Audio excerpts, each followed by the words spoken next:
this episode, we focus on a practical reality of security operations that beginners often do not expect until they see it up close, which is that much of a SOC's daily workload is repetitive.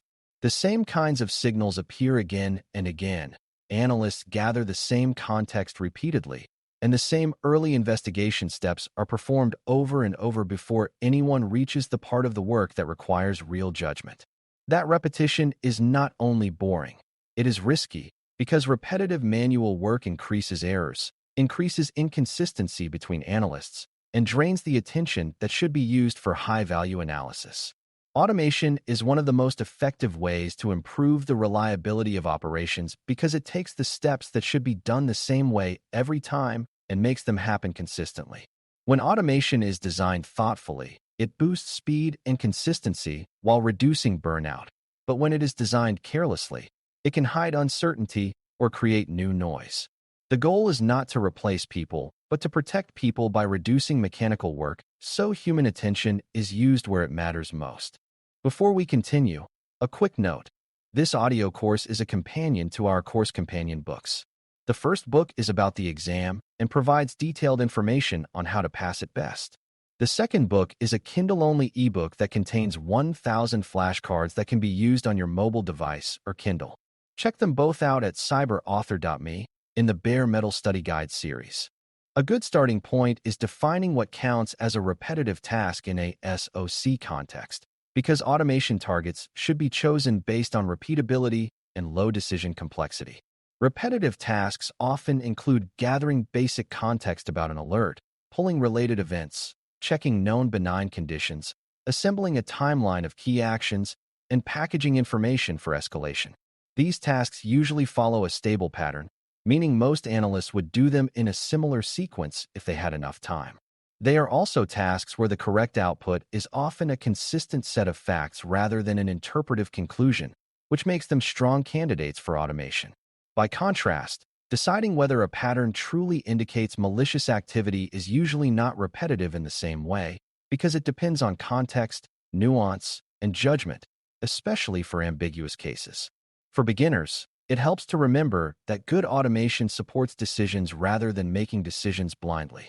If you automate the collection and organization of evidence, you make it easier for humans to reason, and that increases both speed and correctness. When you automate the decision itself without adequate confidence, you risk false closure and missed threats. Automation improves consistency because it reduces variation, and variation is one of the hidden enemies of reliable operations. If two analysts handle the same alert differently, they may reach different conclusions, escalate at different times, or miss different pieces of evidence, which creates unpredictable outcomes. This variation is not always caused by skill differences. It can be caused by fatigue, time pressure, or simply different habits. Automated steps, when designed well, create a standard baseline of evidence gathering and enrichment, so every case begins with the same foundation. This also helps new analysts because they inherit a consistent workflow rather than having to guess what to do first. Consistency is especially valuable under pressure when humans are more likely to skip steps or forget details. When repetitive work is automated, the team can spend more mental energy on interpretation, which is the part that actually requires expertise. Over time, consistent foundations make metrics more meaningful as well, because case handling becomes more comparable across people and time. Burnout reduction is not just a comfort goal, because burnout directly affects detection quality and incident response reliability. Tired analysts miss patterns, make mistakes, and become less willing to dig deeply into ambiguous signals, which increases the chance that real threats slip through. Repetitive tasks are a major contributor to burnout because they consume time without providing intellectual reward, and they can create a feeling that the SOC is a factory rather than a learning environment. Automation reduces burnout by lowering the volume of low-judgment work and by reducing the constant switching between tools and data sources that drains attention. It also reduces frustration by shortening the time between receiving a signal and having enough context to make a decision. For beginners, it is important to see that burnout risk is operational risk, because a SOC's effectiveness depends on sustained attention and consistent decision-making. Automation is one of the strongest ways to protect that attention without lowering standards. When automation removes tedious work, it also creates capacity for proactive improvement activities like tuning and hunting, which further strengthens the program. A core principle of SOC automation is that it should be evidence first, meaning it should improve how evidence is collected, organized, and presented rather than hiding evidence behind opaque conclusions. The best automation produces outputs that help an analyst quickly see what happened, such as the relevant identities, the affected assets, the time window of activity, and the key events that support or contradict the alert. This turns triage into reasoning instead of scavenger hunting. Evidence-first automation also makes investigations more defensible because decisions can be tied to a consistent evidence package rather than to personal memory. It also supports better communication with partner teams because escalations include the necessary details up front, reducing back and forth. For beginners, think of evidence-first automation as building a consistent case file automatically, so the analyst starts with a coherent view rather than a blank slate. When the case file is consistent, the analyst can spend their time on what the evidence means and what action should follow. This is how automation strengthens human judgment rather than replacing it. Another important automation target is enrichment, which means adding context to raw signals so they become meaningful quickly. A raw alert might contain a host identifier, an account name, and a timestamp, but without context it might be unclear whether the host is critical, whether the account is privileged, or whether the behavior is rare. Enrichment fills in those gaps by attaching details such as asset role, business criticality, expected access patterns, and ownership information. It can also include linking related events that provide a broader picture, such as surrounding authentication activity or recent configuration changes. The purpose is to reduce the time analysts spend hunting for basic facts and to reduce the chance that an analyst misjudges priority because they lack context. For beginners, enrichment is a key idea because it shows how the same alert can be easy or hard depending on what context comes with it. When context is automated and consistent, triage becomes faster and less subjective, which improves both performance and fairness. This is one of the clearest places where automation converts operational friction into operational speed. Automation can also support triage consistency by performing standard checks that rule out common benign causes or highlight common suspicious patterns without making the final decision. For example, if a certain alert type often triggers during maintenance windows, an automated step can identify whether the alert occurred during a known maintenance period and present that fact to the analyst. If an alert type is often associated with a particular misconfiguration, an automated check can flag whether that condition exists.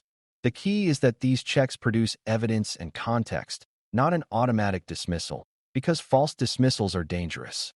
When standard checks are automated, analysts spend less time repeating the same basic validation work, and they can focus more on unusual cases that do not fit expected patterns. This also reduces inconsistency, because every analyst benefits from the same checks, not only those who remember them. For beginners, this approach reinforces that automation is a way to embed experience into the workflow so it is available consistently. When experience is embedded in standard checks, operations become smoother and less dependent on individual memory. Another automation area that provides large benefits is case management workflow, because a surprising amount of SOC delay happens in administrative overhead. Creating tickets, updating status, notifying stakeholders, and tracking handoffs can consume time and introduce errors when done manually. Automation can ensure that cases are created with consistent fields, routed to the right queue, and updated with evidence and context as the investigation progresses. This reduces the chance that a case is forgotten, misrouted, or left without necessary information for the next person. It also improves visibility into workload, which helps leaders manage capacity and identify bottlenecks. For beginners, it helps to see that workflow consistency is part of security outcomes because missed handoffs and lost cases can lead to missed threats. When workflow is automated, it becomes harder for important work to fall through the cracks, which increases reliability under high load. This kind of automation does not feel glamorous, but it often produces major improvements in operational stability. Even when automation is helpful, it must be introduced carefully to avoid shifting problems instead of solving them. and this is where the idea of controlled rollout matters. If you automate a step and it produces incorrect enrichment or misleading context, analysts may trust it too much and make faster but worse decisions. If automation increases the number of alerts by making it easier to generate cases, you may overload the team unless signal quality is addressed. If automation is inconsistent or fails silently, analysts may become confused and waste time diagnosing the automation instead of investigating the incident. A mature approach validates automation outputs, monitors for failures, and introduces changes gradually so the team can adjust workflows and trust can be built. For beginners, it is useful to remember that automation is part of the operational system, and it should be measured and improved like any other component. You should be able to tell whether automation reduced time to triage, reduced rework, and improved consistency, and you should watch for unintended consequences like increased noise. When automation is treated as a change that must be verified, it becomes a reliable improvement rather than a risky shortcut. Automation also interacts strongly with playbooks, because playbooks describe the sequence of investigation and decision steps, and automation can perform parts of those steps reliably. A playbook might specify that analysts should gather certain evidence, check certain conditions, and document conclusions in a consistent way. Automation can make those playbook steps happen faster and more consistently by assembling evidence, performing standard checks, and formatting case notes. This creates a powerful effect because it reduces variation and reduces the amount of manual effort required to follow best practices. It also makes playbooks more likely to be used because analysts are more likely to follow guidance that is integrated into the workflow rather than guidance that requires extra work. For beginners, this is an important connection because it shows how different maturity components reinforce each other. Automation makes playbooks easier to execute, and playbooks make automation targets clearer because they show which steps should be repeatable. When the two are aligned, the SOC becomes more consistent, and that consistency improves both quality and speed. Another important lens is to use automation to protect high-value analyst time, because not all work is equal in importance. Analysts add the most value when they interpret ambiguous patterns, evaluate competing hypotheses, and decide on proportional actions that reduce risk. They add less value when they copy and paste data, click through the same screens repeatedly, or manually assemble basic timelines. Automation should therefore be targeted at the tasks that steal time from interpretation, especially tasks that occur in many cases. This targeting also supports sustainability because it reduces cognitive fatigue, which comes from constant context switching and repetitive steps. For beginners, it helps to think of analyst attention as a limited resource that must be spent wisely. When automation saves attention, it can be reinvested into tuning, hunting, and improvement work that reduces future noise and further protects attention.